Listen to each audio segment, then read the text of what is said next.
wonyine uriyo nk'uko iki cyumweru kizaba kimeze, nuvuga ngo zaba ari tariki 30 duhite twinjira mu kwezi kwa 10, ariko wa mbere wa nyuma niho dusenga. Rero tuzahurira muri ayo masengesho, turayita ngo hamwe n'umwami. Amasengesho n'umuntu umwami tubana iteka, ariko biba ari ibihe byimbitse byo kurushaho gushaka Imana. Rero tuzayabaneho, umwuka wera gutera inyota tuzayabanemo, kandi ukangurire n'abandi gusenga. Nukuri hari ingororano kubakangurira abandi ubukiranutsi. Imana ibahe umugisha. Ndumva ngira ngo ari ayo matangazo. Ikindi, niba udafite itorero ahantu usengera uretse iki gicaniro cyo kuwa gatatu, ariko ufite itorero, karibu muri New Life. Yesu ashimwe. Ntibikwiriye ko umwana w'Imana yabaho adafite umuryango wa Gikristo babana. Muri iki gicaniro cy'amasengesho cyo kuwa gatatu turaterana tukagenda, abari mu mugoroba buri mwaka ukwe, ariko birakwiriye kugira nanone umuryango w'abana w'Imana barizwamo. Hano haba amateraniro ku cyumweru saa 3 za mu gitondo na saa 5 ay'icyongereza, saa 8 hakaba ay'ikinyarwanda, ariko ndatekereza ko kubera Rwanda shima Imana wenda atazaba.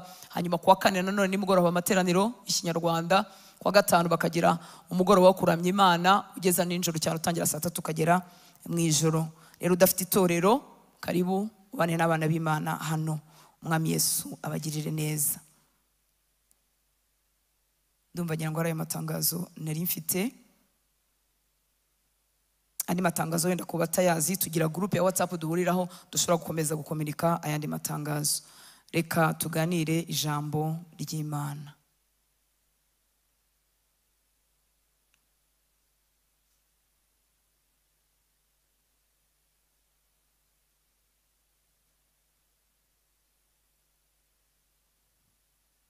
Ubwira umutima wawe n'ibitekerezo byawe, utureka twige ijambo ry'Imana.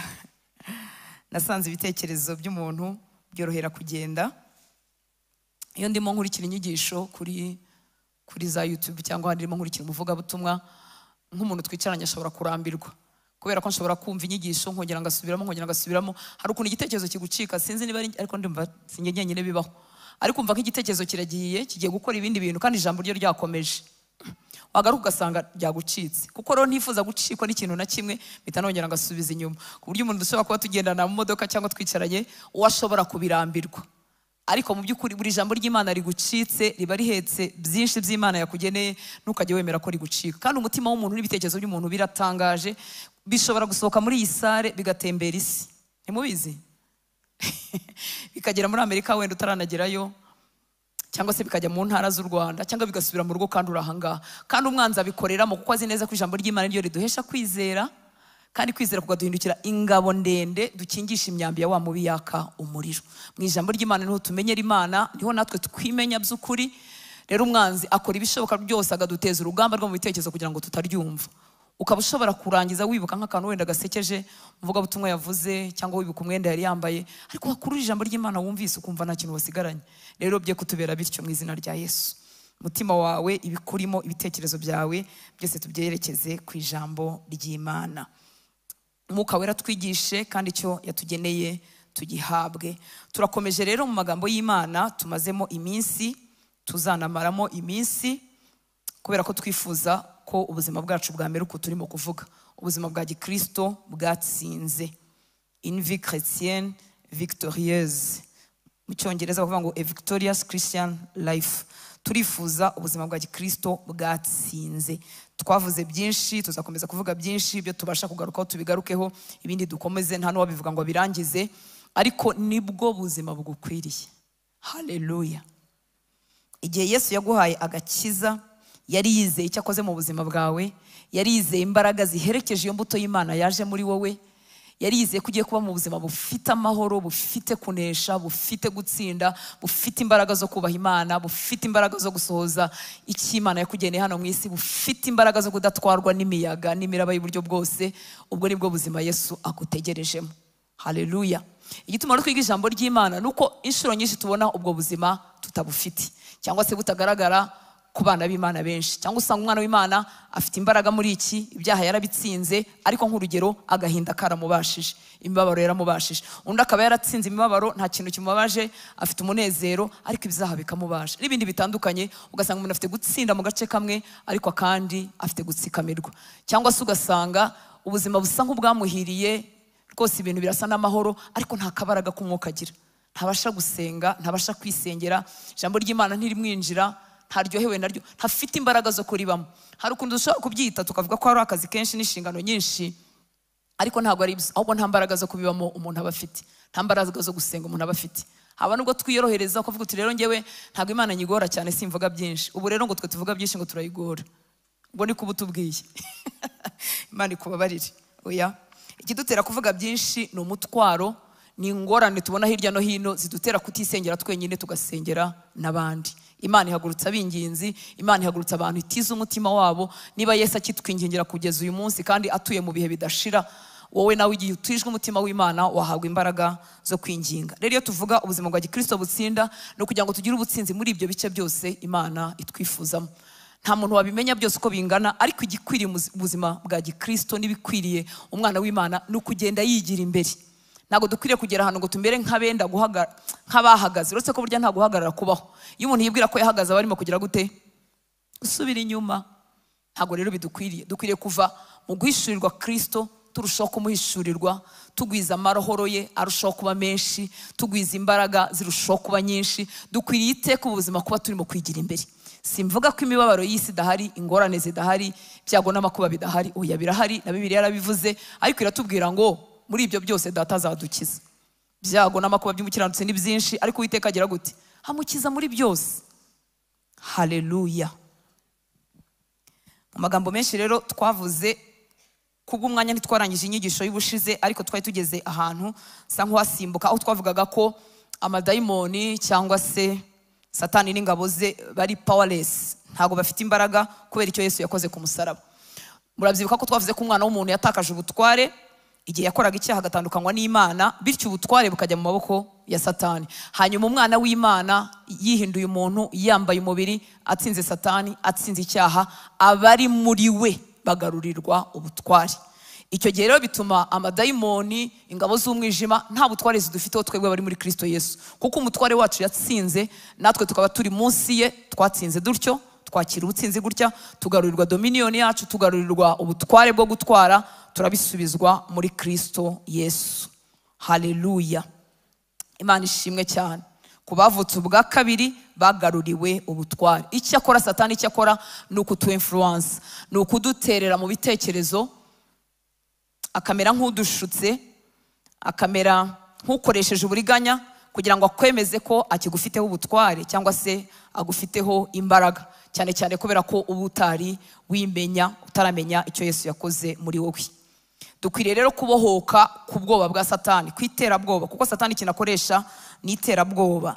Igituma abantu benshi basubira mu mbaraga z'ubupfumu n'ibindi n'ubwoba bw'ubuzima. Nzabaho gute? Nzakuraho urubyaro, nzakuraho umugabo, nzakuraho amafaranga, nzanza.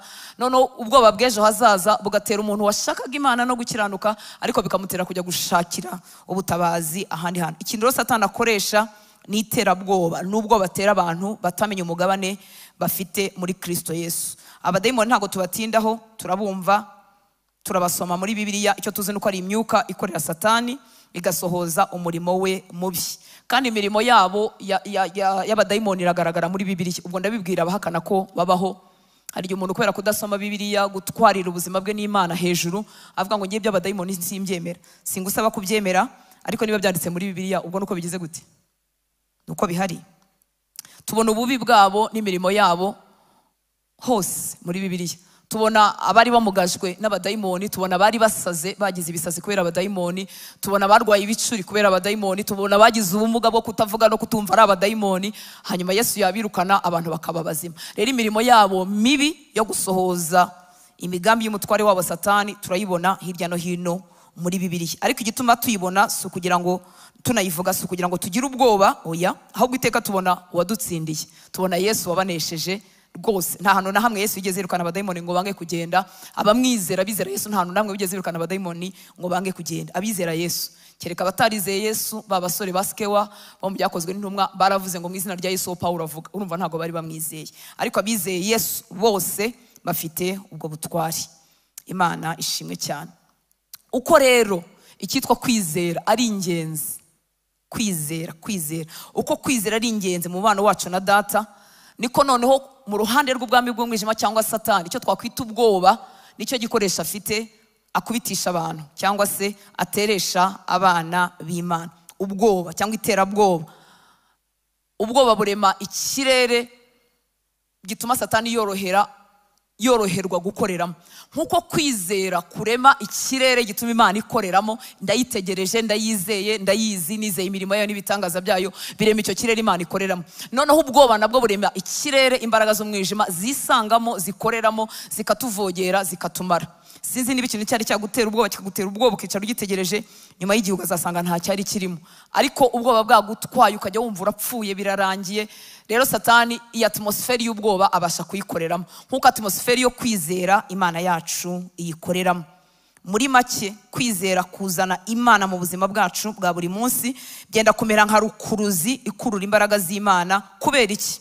Kuko kwizera ngukomora hehe? Ngukomora mu wo namenye, ari we nde? Imana, umuremyi w'ijuru n'isi, ushobora byose. Niho kwizera kwanjye gukomoka. Niyo mpamvu kwizera kumera nk'imbaraga zikurura Imana, kuko si ibintu nahimbye, ahubwo mbikomora muwo namenye, nkamwizera, bikantera gufata ibyo avuga bigahinduka imvugo yanjye. Hanyuma kuko Imana idatandukana n'ijambo ryayo, nayo igakorera muri ibyo ngibyo. Ubwoba rero nabwo bwenda kumera gutyo, ariko urumva ni ikinyuranye.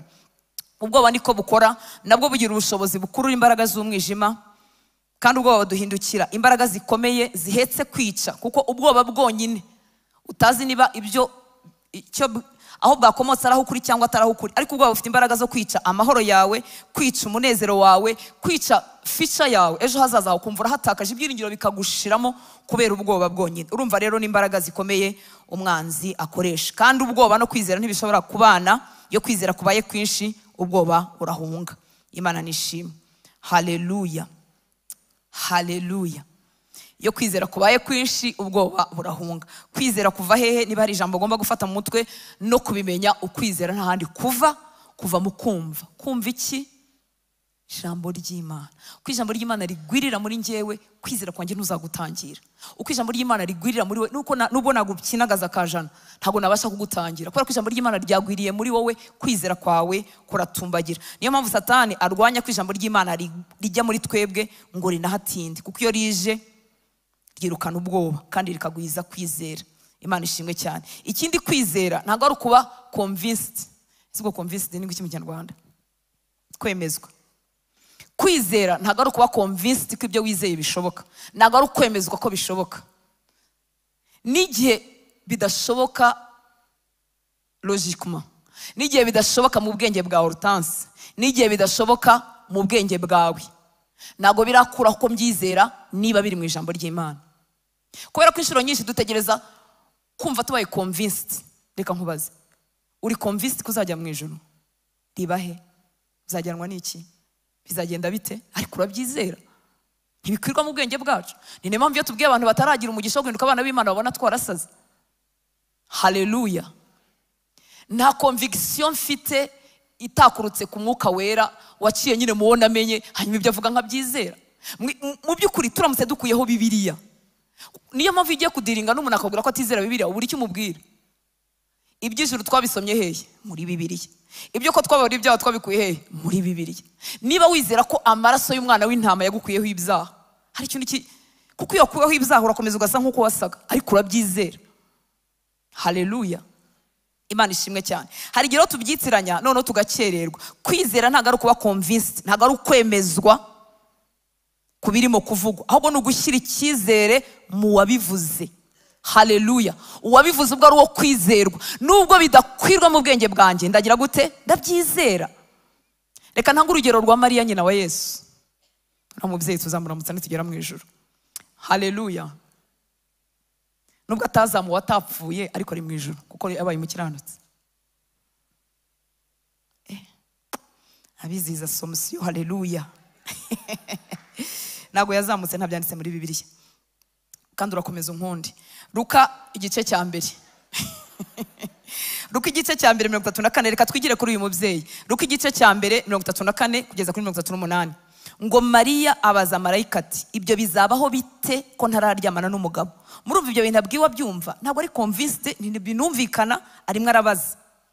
marayika aramusubiza ati umwuka wera azakuzaho n'imbaraga zisumba byose zizagukingiriza, nicyo gituma uwera uzavuka azitwa umwana w'Imana.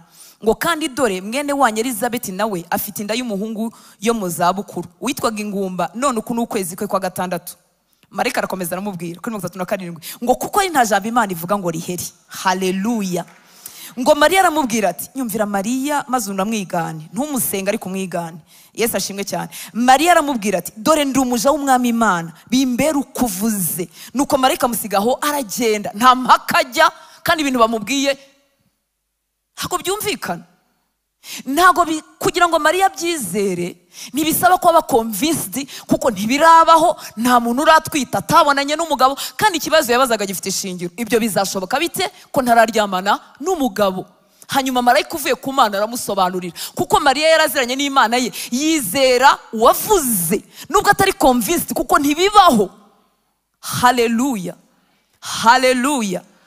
Niyo mpamvu ubwami bw'Imana bukwiriye abameze nk'abana batoya. Kubera iki? Niba byanditse, Hortense n'ubwenge bwanjye buke cyangwa bwinshi ifite, ndabushyira ku ruhande, mfata ibyanditswe. Haleluya. Nemezwa n'iki ko nzajya mu ijuru? Kuko nabisomye. Yesu ashimwe cyane. Nemezwa n'iki ko Imana iri kumwe nanjye? Kuko yabivuze. Yaravuze ngo izabana natwe kugera isi irangiye, ku mperuka y'isi, hanyuma nyine iri kumwe nanjye. Haleluya. Ntibisaba ko mbyumva. Hari igihe dusenga na feelings zacu zigafashwa, amarangamutima yacu agafasha, kumva byaryoshye. Namwe bibabaho? Twese bitubaho. Hakaba ikindi gihe usenga feelings zikanga zigahagarara, zikaguhagararamo, zigashinga ijosi gutya, ukanga gufashwa. Ariko se bivuga ko Imana yagenda hari? Ibigize gute? Ibihari. Kubera iki? Kuko yabivuze. Haleluya. Mariya rero ntabwo ari convinced, kuko ntibikwirwa mu bwenge, nta bintu byo bizara umuntu atahuye n'umugabo ntabyazi, ariko uva kwizera icyo kuvuga. N'aya magambo yashubije. Mariya amubwira ati dore ndi umuja w'umwami Imana, bimbere ukuvuze. Haleluya. Reka wumve rero muzehe Zakariya byago yagize muri iki gice nanone hejuru gato. Bamuzaniye inkuru zidakwirwa mu bwenge, kimwe nkuko bazishyiriye Mariya. Ku murongo wa 18 na 19 muri iki gice cya mbere, se wa Yohana Umubatiza. Ngo Zakariya abaza marayika ati ibyo nzabibwirwa n'iki ko ndi umusaza n'umugore wanjye akaba ari umukecuru? Ni ikibazo cyiza cyumvikana twese twabaza, kinameze nk'icyo Mariya yabajije. Yavuze ati bizashoboka bite ko ntaryamana n'umugabo? Umuzehe we nawe aravuga ati ibyo bizashoboka bite ko ndi umusaza n'umugore wanjye akaba ari umukecuru? Ariko ikibazo ntabwo Zakariya we agiye gukomeza nk'uko Mariya yakomeje, ndetse marayika yahise amukubita uburagi. Ngo marayika aramusubiza ati nuvuga ngo ushidikanya kwa Zakariya kwateye marayika kwisobanura. Murebe ko kwa Mariya bitigeze biba, ariko gushidikanya kwa Zakariya guteye marayika kwisobanura. Ngo marayika aramusubiza ati ndi Gaburiheli. Muri make uranshidikanya naho mvuye ngewe. Ndi Gaburiheli uhagarara imbere y'Imana, kandi natumwe kuvugana nawe ngo nkubwire ubwo butumwa bwiza. Zakariya arashaje, yes, na Elizabeth arakecuye, ariko ubwo byavuzwe n'Imana, nta jambo Imana ivuga ngo rihere. Haleluya. Urugendo rwacu rw'agakiza rutangirira mu kwizera. Abakomera mu gakiza banesha bakomezwa n'iki? No kwizera, nta kindi. Imana ishimwe cyane. Abakomera mu gakiza, abatsinda mu gakiza, bafeedinga mind yabo, bayigaburira ijambo ry'Imana rigakomeza rikajyamo kugeza igihe amarojike Hortense ajya ku ruhande iby'Imana ivuga, nkajya numva ari byo mvuga, nkajya numva ari byo byanjye, nkabigira ibyanjye. Uko niko umuntu agira ubuzima bwa Gikristo butsinda. Urugendo rwacu twatangiriye mu kwizera, rukomezwa no kwizera, tuzarusohoreza mu kwizera. Haleluya, haleluya. Zakariya ntiyahawe andi mahirwe yo kwisobanura, ariko ubwo umutima we wari wanze kubyakira. Ahakurikiyeho marayika yaramubwiye ngo ubu nonaha urabikirage. Uragobwa ururimi kubera iki? Nusohoka uravuga ibintu bitari byo. None ceceka. Yiceceka y'Imana ndayikunda. Ujye uceceka niwumva ugiye kuvuga ibintu bitari byo. Ujye wicecekera. Ceceka. Kuko nusohoka uravuga uti dore rero haje marayika, namubonye, nari ndimo ntamba, yari iminsi yanjye yo gutamba, arambwira ngo nukuri kose uziko yatinyitse akambwira ngo nzabyara shaje nya n'umukecuru, ngo ariko buri Imana koko, ariko Imana nayo irakabya. Bamurinze rero ayo magambo y'amateshwa. Bamugira ikiragi araceceka kugeza igihe Yohana yavukiye. Bamubaza izina ry'umwana araryandika, ururimi rugobotoka gutya. Nari ndimo kuvuga nshuti z'Imana, nari ndimo kuvuga ngo kwizera ntago ari kuba convinced, kuko ibintu byose Imana ivuga ntabwo byakwirwa mu bwenge bwawe. Turi abantu bareba kubifatika, bareba kubifatika. iyo mfite ikintu gifatika wampaye, iyo uhari nkaba nkubona ko turi kumwe, turi bugendane, uri bumfashe tukagarukiraho. Ariko nta kintu na kimwe cy'amakabya nkuru Imana yigeze itwandikira muri Bibiliya. Ntiyigura, ntiyihonga, ibyo yanditse byose irabikora. Haleluya. Niki kidukwiriye rero kugira ngo tugire ubuzima bwa Gikristo butsinda kuri aha tugeze? Nuko amagambo Imana yavuze wayemerera akakuzura. Rya jambo riba mu Baroma 12 tubwira kuvugurura imitekerereze yacu, nicyo riba rivuga. Ijambo rigwirire muri nge rimarimo imitekerereze yanjye yo gutsindwa no kunanirwa n'imiruho y'isi, ingorane dore ko ziba ari nyinshi. None ibyo Imana ivuga byusure mu mutima wanjye. Haleluya. Imana yacu iri kumwe natwe, ntabwo ibeshya, ntihimba. Imana ishimwe cyane. Abana b'Imana rero bafite uko kwizera kuguma muri bo, bazagira ubuzima bwa Gikristo butsinda, ntibazahangayika. Uzajya ugira ngo bameze nk'abadatuye ku isi, atari uko batahatuye, ahubwo bafite ibindi bibatunze, bafite ibindi bizeye, bafite ibindi bintu bategereje, kandi bibamara ubwoba bw'isi. Ni ukuri isi ifite ingorane, twese turabizi, buri muntu azi ibye, cyangwa ukamenya n'ibya mugenzi wawe wumvise. Isi ifite ingorane, isi ifite ibibazo bigoye, ariko Imana iri hejuru ya byose. Haleluya. Kandi aho abantu bose baburiye, Imana yagennye kuhampera, yahampera. Ariko kubera ya mind itaravuguruwe, bya bitekerezo bitavuguruwe, dukomeza gukorera mu nzira zacu za kera. Ntiwabona akazi udafite mwene wanyu muziranye. Abatekereza gutyo muri hano, Imana igire gute? Ibababarire. Kandi muri benshi. Yosefu yaraziranye nande muri Egiputa? Daniel yaraziranye nande?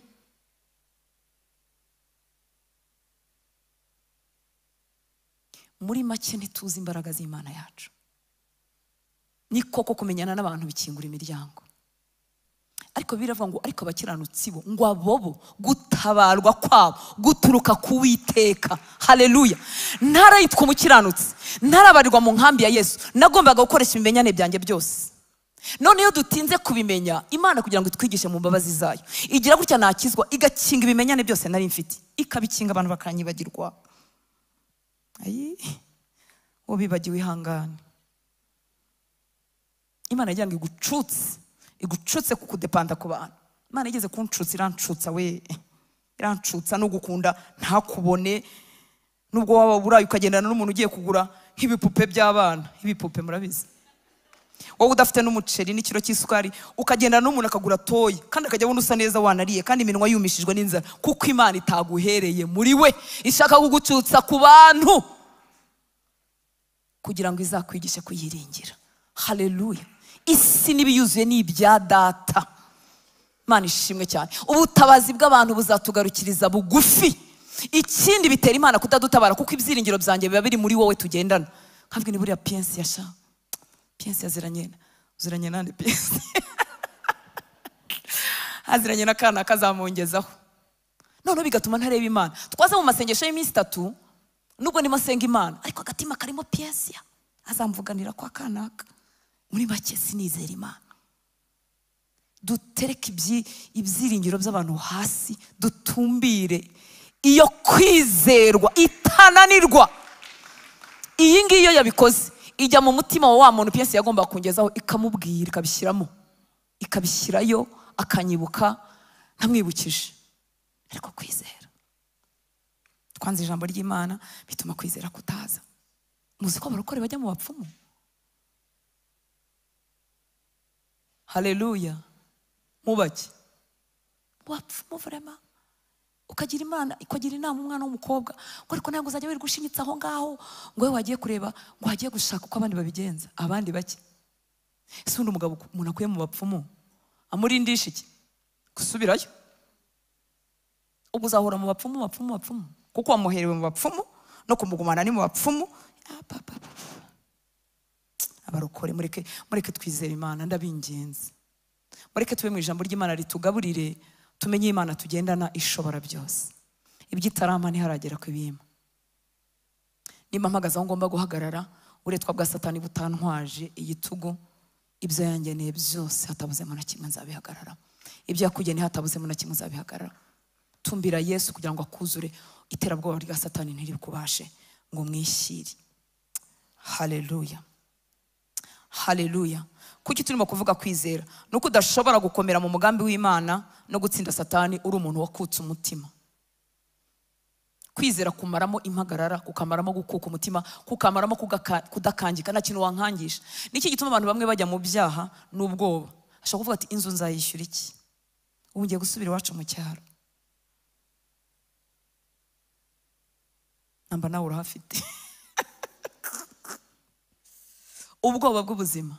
Kavuga uti ngiye kumanuka muri standard, ariko iyo ntuza yo kabaho iyo standard we. None ubwoba bw'ubuzima bukagutera gukora icyaha utagikunda. Ukemera ugasambana ukabona yo kwishyura inzu. Ukemera ugapfa nabi kugira ngo ubone amafaranga. Ubwoba bw'ubuzima.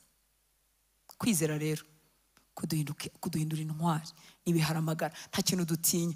Iyo akazi batwirukanye turavuga ngo yerera akaduhaye izaduha n'akandi. Haleluya. Iyi ndwara ikomanze turavuga ngo yadukije za zindi za mbere izadukiza n'iyi. Imana ishimwe cyane.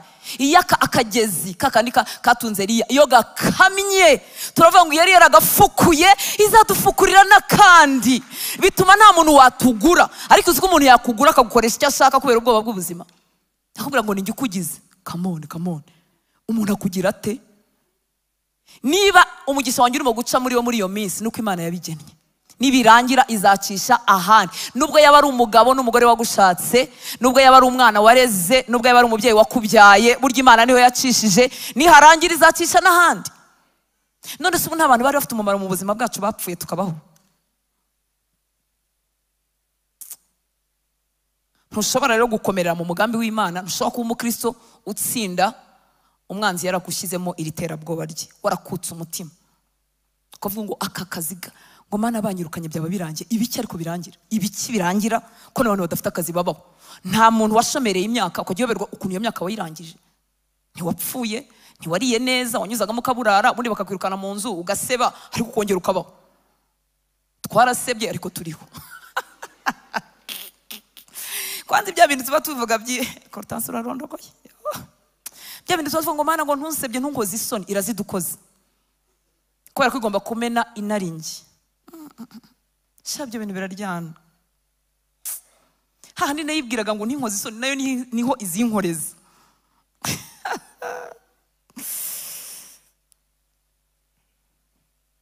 Iriya jambo rivuga ngo abinigira Imana ntibazakorwa n'isoni.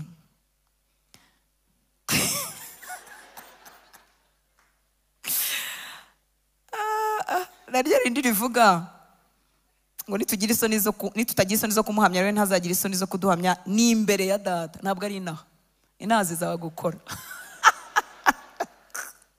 Ino zizagukora, izari isoni zizongere zivemo icyubahiro cy'Imana kandi zikuviremo umumaro wo kumenya Imana no kutishingikiza ku kintu na kimwe. Kuko ibyo twishingikijeho n'ibyiheraho inyeganyeza. Kaba wishingikije ku bwiza, ntumenya aho bwagiye. Nabwo rero ni bubi, burashukana, ukayoberwa imbere n'inyuma, ukayoberwa niba uri inzobe cyangwa wirabura.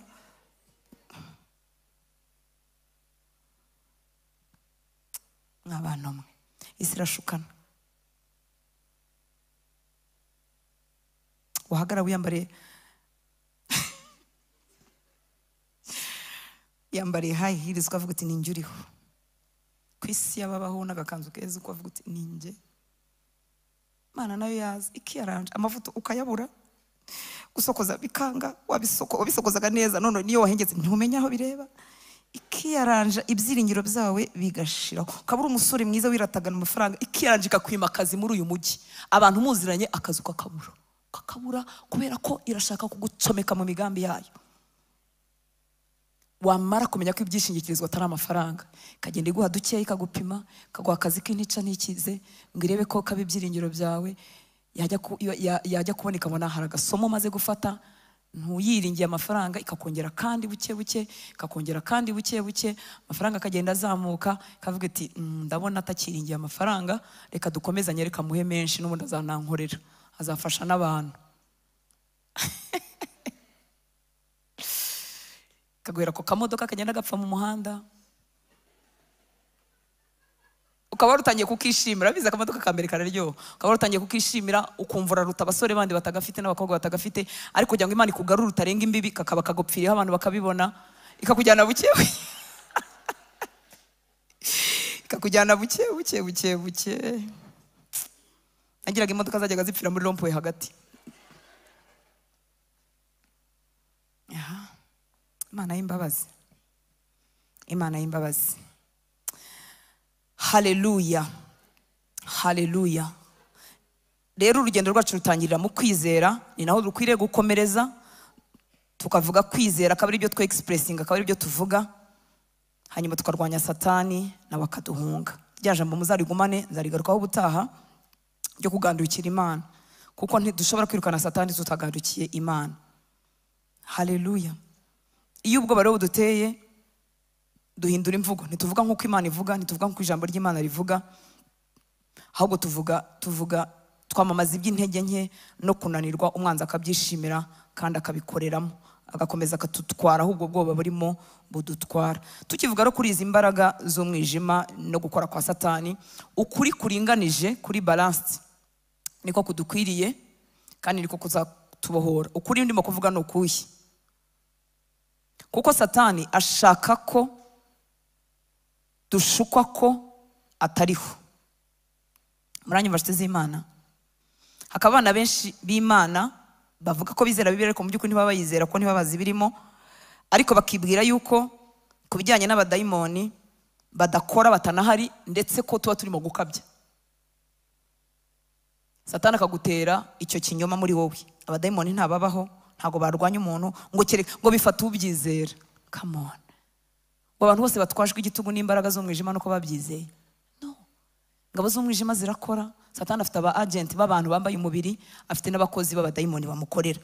Rero uku kuri kuringaniye nshaka kuvuga no kunguko. Hari icyo gice cy'abavuga ko ntabariho, ntibakora, ni ibintu biri aho ngaho bitanatureba, nyamara biri muri Bibiliya.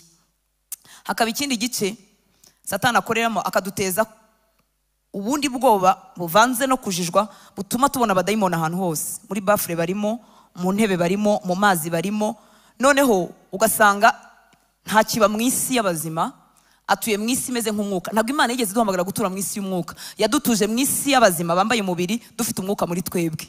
Ariko iyo umuntu yagiye muri uyu mutego, abona abadayimoni ahantu hose. Mu nkoko y'iwabo barimo, mu ipusi y'iwabo barimo, mu mbwa z'iwabo, muri Marie Jose bwa busimba bugenda, ahantu hose barimo. Uwo muntu utekereza gutyo ntashobora kugira ubutsinzi muri Kristo Yesu, kuko agira ibibazo n'ingorane zimuriho, akagira n'ubwoba bwa Satani bumuteretseho. Icyo gice ntabwo ari cyo. Si ibyo nshuti z'Imana? Na kiriya kivuga ko batabaho ntabwo ari cyo. Dukwiriye kumenya ko umwanzi ariho, agira abakozi, agira abadayimoni atuma, tukamenya ariko n'ubutware dufite muri Kristo Yesu. Hanyuma data akaduha ayo maso amenya aho twirukana naho tubaho, kuko iyo wabaye muri ubwo buzima ntiwongera kwenjoyinga. Ubukwe bw'iwanyu ntubujyamo, ikiriyo cy'iwanyu ntukijyamo, ntushyingura ngo ugere Rusororo ngo buriya ngo abazimu baragufata. Muri make nta bushizi bw'amanga bwo muri Kristo ufite. Ahantu hose uhagirira ubwoba, abarozura bakwepa ntubahobera. None si imbaraga ziri muri wowe, uri muri twebwe ngo agize gute? Arakomeye cyane kuruta uri mu isi. Ntabwo Yesu yifuza ko tuba mu buzima bw'ubwoba ndetse n'inzangano. Oya, yifuza ko tumenya ukuri, kuko intambara yacu ntabwo ari inyama n'amaraso, ntabwo ari uguhangana n'abantu. Duhanganira n'abantu mu mwuka, abagomba kwimuka bakimuka, ibigomba gusenyuka bigasenyuka, kandi mu mubiri tugahoberana. Haleluya. Abantu bakunda kumbaza ngo se ngo baba baramenye ibintu ngo ukabyishyira. Ubyishyira se bigira umupaka, bigusanga aho uri. Ibi birozi bisanzwe abantu bashyira mu mazi ngo unywe, ibyo biroroheje. Ibikomeye babiguteza ntaho bahuriye nawe. Rero ntibigira umupaka, ntago ari ukubyishyira. Wirema inzangano mu muryango, wivuga ngo nyokobokwe ni umurozi, wivuga ngo sinzi ndashaka bari umurozi, ariko hanganira nawe ahanganira nawe. Ese ko adahangana nawe imbona nkubone, kuki wowe ugira ubupfapfa buhangana nawe imbona nkubone? Ugaca umuryango, ugasenya umuryango. Intambara yacu si inyama n'amaraso. Rero ubwo bwoba bukabije butuma umuntu abona dayimoni ahantu hose, bikamusigamo ubwoba, bikamumaramo ubushizi bw'amanga, sibwo bushake bw'Imana. Haleluya, haleluya. Ziba ari inyigisho zihengamye iyo zabaye gutyo, kuko inyigisho yose idashingiye ku ijambo ry'Imana ryuzuye ishobora guhengama, igasiga iyobeje umuntu, imushyizemo kwibeshya gutandukanye. Imana itugirire neza. Satani rero n'ingabo ze nta bushobozi bafite bwose nk'Imana. Ntago bazi byose, ntibasoma mu bitekerezo byacu, icyo akora batwigaho, akavuga ati iyo tumuteje kurakara akurikizaho iki. None kuba ko wagiye ugikurikizaho inshuro nyinshi, barabizi ko iyo ikintu kikurakaje wenda utukana cyangwa se wivumbura ugakora iki n'iki. Ni ukuvuga ngo bazi gusoma reaction zacu kuko bamaze igihe batwigaho, ariko ntago bazi byose, ntibasoma mind yacu, ariko kuko bazi ko rutanse niba bamututse areactinga gutya, niba babaye areactinga gutyo, none baba babyiteze, none batungurwa rero n'igihe nagwijije imbaraga nkaba ntakireactinga kwa kundi. Muri make outcome y'iki tubayeho ntago baba bayizi. Imana ishimwe cyane. Ntago bamenye ko Yobu bizarangira, ntibamenye ko Yesu ku musaraba bizarangira, ntago babimenya. Imana ishimwe cyane. Ntago babera hose icyarimwe, baratumwa. Kandi none muri presence y'Imana ntago habagwa neza, barahahunga. Muribuka abadayimoni benshi bari muri wa musore, igihe Yesu yahingutse gusa baravuze ngo duhuriye he mwana w'Imana nzima, uje kutwica urupfu n'agashinyaguro. Nuvuga ngo kubaho kw'Imana kurabirukana. Haleluya. Muribuka Sawuli, umwami Sawuli yajyaga aterwa n'imyuka mibi, Dawidi yaza agacuranga n'umutima uramya Imana by'ukuri. Abaramye haleluya. Mbagarutseho. Ubwo mwumvise umutima uramya Imana by'ukuri wirukanaga abadayimoni hehe? Muri Sawuli. Rero hari presence y'Imana bataresista. Imana ishimwe.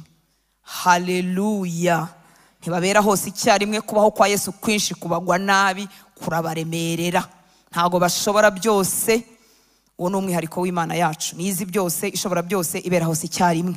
Izi ngabo rero duhanganye nazo zifite imbaraga nke, icyakora zikoresha iterabwoba iyo umuntu atari yabimenya. Imana ishimwe cyane. Umva izi ntwaro ngaruna ku musozo ziri mu Byahishuwe 12 umurongo wa 11. Ibyahishuwe 12 umurongo wa 11.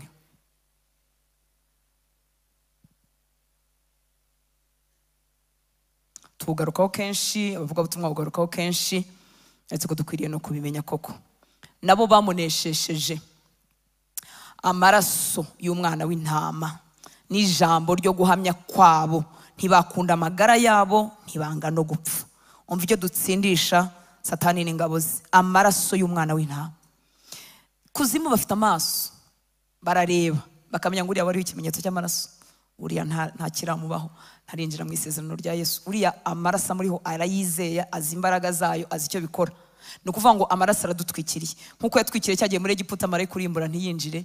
Amaraso ya Yesu aturiho. Haleluya. Iyo tuyahamagara ntituba turangiza umuhango, icyo akora aragikora. Asenya ubwami bwa Satani, aca intege amarozi y'uburyo bwose. Amaraso ya Yesu ni mazima, arakora. Haleluya. Arakeza abanyabyaha, aracyasenya imigambi ya Satani, aracyasenya imigambi y'abarozi. Iyo tuvuze ngo amaraso Yesu natwika imigambi y'abarozi, irashya, ibikorwa byabo birashya, ibicaniro byabo birashya. Marerezo makuko utazabanza kuba umurozi ngo wongere ukizwe ubimenye, ariko abarozi bo barabizi. Ubu n'abari hano barabyumva. Nabo bamuneshejeje amaraso y'umwana w'intama. Nuvuga ngo intwaro yacu ya mbere ni amaraso y'umwana w'intama. Haleluya. Iyo uvuga ngo amaraso Yesu antwikire, amaraso Yesu atwikira urugo rwanjye, amaraso Yesu atwikira abanjye, birakora. Ariko kandi ntukwiriye kubikorera mu bwoba. Hari umuntu iyo yibagiwe gusenga agenda yumva ibyago byose biri mu bwoba, ntabwo urindishijwe n'amasengesho yawe. Amaraso Yesu aturiho byiteka. Kandi hano sinkubuje gusenga, ariko ntuzagira ubwoba ngo nuko ntari nasenze ngo nuko byo ntabwo ari byo. Haleluya. Ukwiriye kuba mu buzima bw'umudendezo. Nabo bamunesheje amaraso y'umwana w'intama. Intwaro ya kabiri ni ijambo ryo guhamya kwabo. Ijambo ryo guhamya ryavuye muri kwa kwizera. Nuvuga ngo nakiriye amagambo y'Imana, icyo Imana ivuga, ijambo ry'Imana riba ryinshi muri njyewe, niryo natura, niryo mpamya. Haleluya. Bamunesha amaraso y'umwana w'intama n'ijambo ryo guhamya kwabo. Iyo tuvuga ijambo ryo guhamya, ntago ari uguhamya ngo Imana yanyishyuriye amashuri. Ni byiza ibyo, ariko bifite imbaraga nkeya. Haleluya. Ijambo ryo guhamya ririmo Kristo. Ni Kristo namenye, ndamuhishurirwa, aranyuzuye, nizeye ibyo akora, nizeye imirimo ye muri njyewe, nizeye icyo yakoze. Iryo ni ryo jambo ryo guhamya ritsinda Satani. Haleluya. Iyo Bibiliya ivuga ngo ijambo ry'Imana ngo rimeze nk'inkota icyariye mu gihombi, nibyo birakora. Imana ishimwe cyane. Umwanditsi umwe w'ibitabo witwa Rebecca Brown, kubigeze gusoma ibitabo bye, nabisomye kera. Harano yavuze, ni umudamu yari umuganga, yahanganye n'imbaraga z'umwijima cyane. Igihe kimwe abarozi b'iwabo baramuteze mu nzira rimwe ataha. Izo ni inkuru z'ukuri, yabyanditse akiriho, ubusinza amakuru ye niba akiriho. ataha mu nzira igana aho yatahaga, nyine avuye kwa muganga ko yatahaga ijoro. Inzira nshobora kubivuga nabi kuko hashize imyaka myinshi mbisomye, ariko mu nzira inzira yacagamo yabaga mu gashyamba. None asanga yarageze ku rwego rwo guhangana n'abarozi mbona nkubone n'abashitani mbona nkubone. Asanga abarozi bamuteze mu nzira. Niyo ngo yari afite Bibiliya mu modoka yiteretse nka gutya. Yumva ubwoba buramwishe, atekereza ikintu yakoresha, ariko yibuka ko Bibiliya ari intwaro. Arayiterura ngo arebe yatunga gutya. None icyamutangaje ngo baramubwira ngo baramusubiza ngo yo ngiyo ntwaro se kutazi kwirwanisha. Aravuga ngo kumbi barimo barabona ko ari intwaro. None bimutera courage. Urumva we yarabifashe atabyizeye neza. Ariko abo bahanganye nawe bo barabibona ko ari intwaro, baramumwaza ngo iyo ntwaro se kutazi no kwirwanisha. Aravuga ati kumbi ni intwaro. Agenda bakanga gutyo. Ibindi ni inkuru ntibuka neza, ntabwo nazirangiza. Ntabwo nkubwira ngo wisegure Bibiliya muri amadayimoni atazagutera. Ntabwo ngo ujye usenga uyikubita umuntu urimo amadayimoni. Ariko iri jambo ryo guhamya iyo ryavuyemo hano rikinjira muri wowe, rikaguhindukirira ubuzima, rihindura uko utekereza, rikakuzura, akaba ari ryo uvuga, rigahinduka intwaro yo gutsinda Satani. Haleluya. Ijambo ryo guhamya, ijambo ryo guhamya, mwibuke ko mpamanya ibyo nizera, rimpindukira ya ntwaro yitwa kwizera. Muribuka kwizera icyo ari cyo? Ngo ni ingabo tubasha gukingira imyambi ya wa mubi yaka umuriro. Igituma umwanzi akurasa umwambo kaguhinguranya nuko kwizera kwawe ari kagufi karangana gutya. Ariko ni kuba kurekure, kukaba kurekure kuzagukingira imyambi ya wa mubi yaka umuriro. Ntazaba yaretse kurasa, azarasa ariko azasanga ukingiwe. Haleluya. Ibi nta handi biva, ni mu ijambo ry'Imana riduhindukira iryo guhamya. Indi ntwaro ya gatatu tudakunda kuvuga no kudakunda amagara kugeza no mu rupfu. Haleluya. And they did not love their lives to the death. Ntibati nta kintu wabakangisha. Iyi ni intwaro. Ni intwaro umuntu ashobora kuba ari douce, ari avuga neza atuje, ariko mu mutima we ari igiharamagara. Igiharamagara muracyumva? Nta kintu Satani yamukangisha. Wari umuntu ushobora gutinya kwitanga cyane mu by'Imana, gusengera se abantu akavuga ngo harya ndi tuyitima iki? Imyuka yo guhora. Sinajya kwirukana abadayimoni, imyuka yo guhora itansanga. Sinakwinjira cyane mu by'Imana, iyo ninjye mu by'Imana arahomba. Gende buke, dore umuntu arakizwa agakena, dore bigendemo bukeye. Iyi ntwaro kwizera gusiga ikindi kintu gikomeye mu mitima yacu. Hakaba nta kintu kibaho Satani yagutinyisha ngo unanirwe gukomeza urugendo. Haleluya. Haleluya. Atavuga ngo ninkwambura abana isi uzakomeza umpamye. Ese ninkwambura umugabo n'umugore, ese ninkwambura akazi, ese ningira icyo nkora, ningira icyo ntinza. Igituma Satani akubasha, arabizi ko yatindije kindi kintu uvuga uti Imana ntinzi, ntinandeba, ntinanyumva. Ariko hari abandi bagwije imbaraga z'umutima. Haleluya. Ndakwifuriza kuba muri abo ngabo bagwije imbaraga z'umutima. Nibiharamagara nta kintu wabakangisha ngo bananirwe gukomeza urugendo, bananirwe gukomeza umuhamagaro. Kaduha Imana icyubahiro. Haleluya. Iyi ni intwaro ikomeye. Icyatumye abigishwa ba Yesu batabasha kubazimya niko bari bameze. Ntibatinyishaga amagara yabo. Paulo yaravuze, baramubwiye ngo baragufunga, nyiri uyu mushumi agabo yizirikagaho, nagera i Yerusalemu baramufunga. Aravuga ngo uretse no gufungwa niteguye niki? No gupfa. Hari igihe tugira ngo iyo tuvuze ibyo ngibyo ngo tuba duhamagaye urupfu. Oya.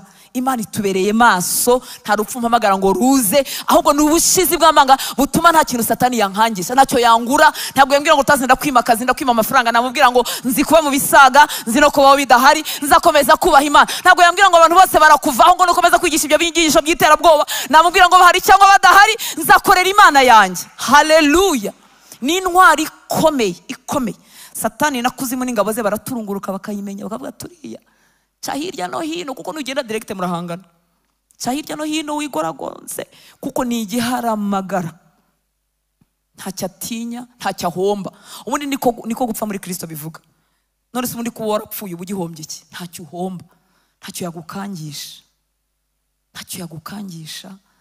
Nubwo wasigarana ubusa, ugasigara nta bantu bahari, umeze nka Yohani ku kirwa cya Patimo muri wenyine, nabwo waramye umwami, nabwo wamukorera, ibyo yagusaba gukora byose wabikora. Igituma twanduranya muri iyi mirimo nuko imirimo y'Imana ifite ifatana natwe. Unaba nkoze imirimo migari, mfite ibintu binini nubatse, ngahita mbifatana nanjye. Imana yashaka kumbwira ngo ndakwimura utaze ngujyanye muri Sudani, ngumva ndapfuye kubera ko bya bintu nzirikanywe nabyo. Ibyo nibyo bitera intambara z'uburyo bwose. Ariko aba bantu ntibakunda amagara yabo, ntibanga no gupfa. nta terabwoba satani yabakoresha. Iyi ni intwaro ikomeye. Ni byiza ko tugira amaraso Yesu kuri twebwe, ni byiza ko tugira ijambo ryo guhamya, ariko ni byiza ko wizera Imana kugeza igihe umutima wumereye gutyo. Umutima wawe ugereye ahangaha, umutima wawe ugereye ahangaha, umutima wawe utandukanyijwe n'ikintu icyo ari cyo cyose. Ni byiza kugira abantu, ni byiza kubyara, ni byiza kugira amafaranga, ni byiza kugira abadukunda, ariko kugera igihe umutima wawe utagira na attachment n'ikintu icyo ari cyo cyose n'umuntu uwo ari we wese. Kuko nibigumaho satani niho azajya aca, nicyo azakubashisha. Aza hazakanda ugahita uboroga ukarambarara, imirimo y'Imana yose ukayivamo. Haleluya, haleluya, haleluya. Uwakijijwe rero ugendera mu kumvira no kwizera, nta muvumo, nta burozi, nta dayimoni, nta ngabo z'ikuzimu, ntacyo byamutwara. Umuntu wese wakijijwe ugendera mu kumvira, usabumitinga munsi y'ubuyobozi bwitwa Yesu, ntacyo wamutwara, nta muvumo wamufata, nta burozi bwamufata. Ibimugeraho Imana iba yabyemeye kandi izabikuramo icyubahiro cyayo. Haleluya, haleluya. Kuko ubu buzima bwumvira, ubuzima bw'umuntu uri muri Kristo Yesu, iyo satani abuteye abakoze kuri Yesu. Muribuka Pawulo ari mu nzira ahura na Yesu ajya Damasiko. Pawulo abyisubiriramo mu byakozwe n'intumwa avuga uko byagenze. Yavuze ko yabonye umucyo mwinshi, akumva ijwi, abari kumwe nawe ntibumva ijwi, ariko arangije aravuga ngo yumvise ijwi rimubwira ngo birakugoye gutera umugeri ku mihunda. Muri make birakugoye gutera umugeri ku macumu. Bibiliya ijambo ry'Imana yaravuze ngo nta nduru irwana n'ingoma. Niryo jambo bakoresheje. Abanyamugi ntago muri bubyumve. Haleluya. Ariko biravuga ngo birakugoye. Mbese urimo urarwana n'ikintu kikurusha imbaraga. Niko Paulo yivugiye mu magambo ye arimo atanga ripoti imbere y'umwami Agripa. Ngira ngo ni mu byakozwe no mu 26 niba nibuka neza cyangwa na 4. Arimo atanga ripoti, yaravuze ngo rega, mbese yari arimo kuvuga ko ibyo bintu arimo atari we wabyihaye. Aravuga ngo yari ari mu nzira ajya kurenganya abitorero, umucyo mwinshi uraza, ijwi ry'umwami Yesu rivugana nawe. Rirangira aravuga ati Paul, urimo uriruhiriza ubusa, uratera umugeri ku mihunda, rezegiyo. Muri make ni wowe uzagera gute? Ni wowe uzababara.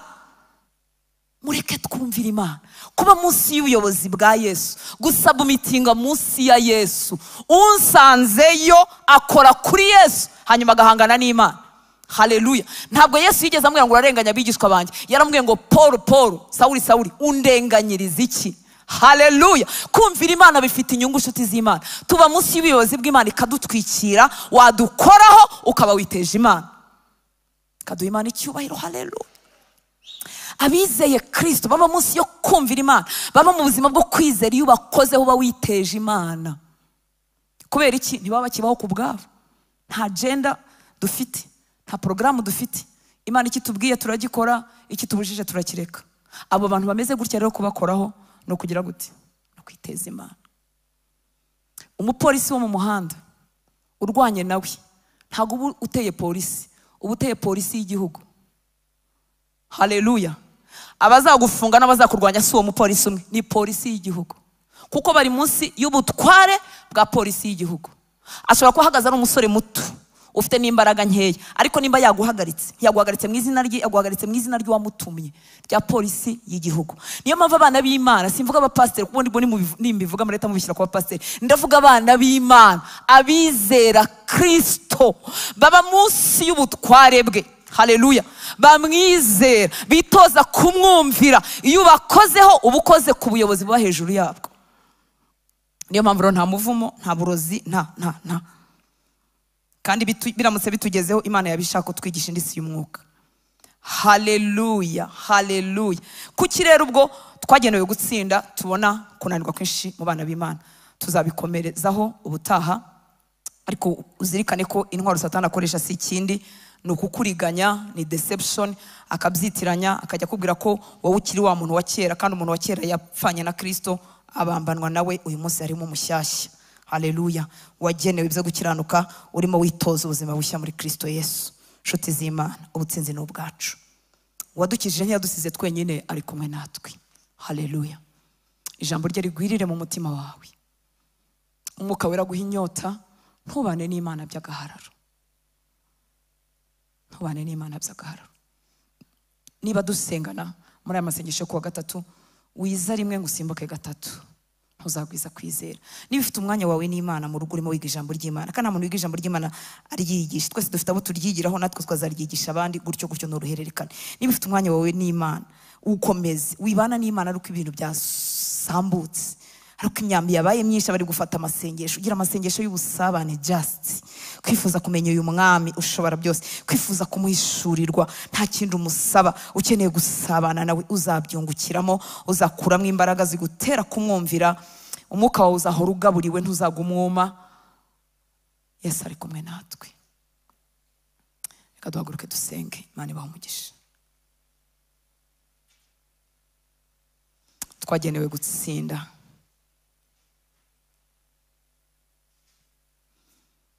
Abamwizeye bose bafite ikimenyetso cy'amaraso kuri bo. Ayo ntakorerwa, icyo Yesu yakoze cyambazweho.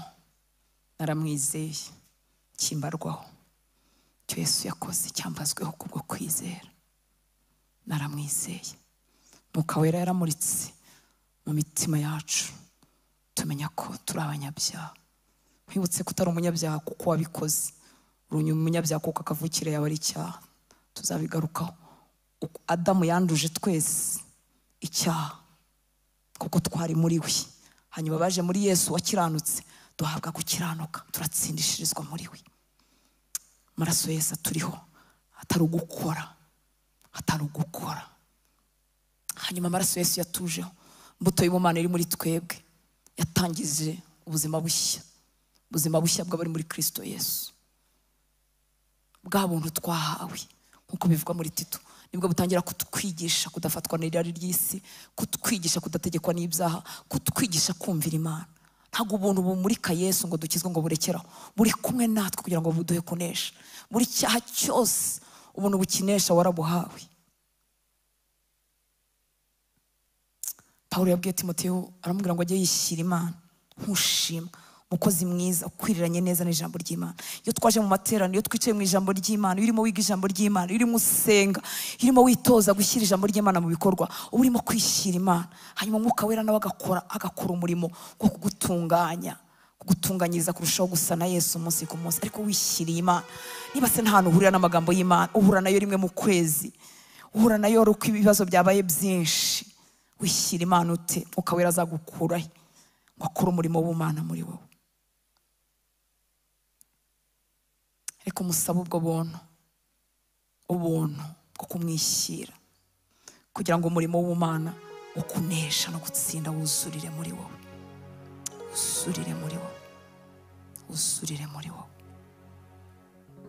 Turavuga ubuzima butsinda bw'abari muri Kristo Yesu. Ese wowe wagezemo? Ese uri mu isezerano na Yesu? Ese wamuhaye ubuzima bwawe? Ese arabuyobora? Ese arabutegeka? Ese waremeye uva wowe ku ntebe yo kwiyobora, uramubwira ngo ngwino umbere umwami? Ese wamugize umwami w'ubuzima bwawe? Niba uzi ko nta sezerano ufitanye na Yesu, uzamura ikiganza tugufashe gusenga. Wamuhaye intebe y'ubwami y'umutima wawe, waba uhari ngo uzamure ikiganza cyane.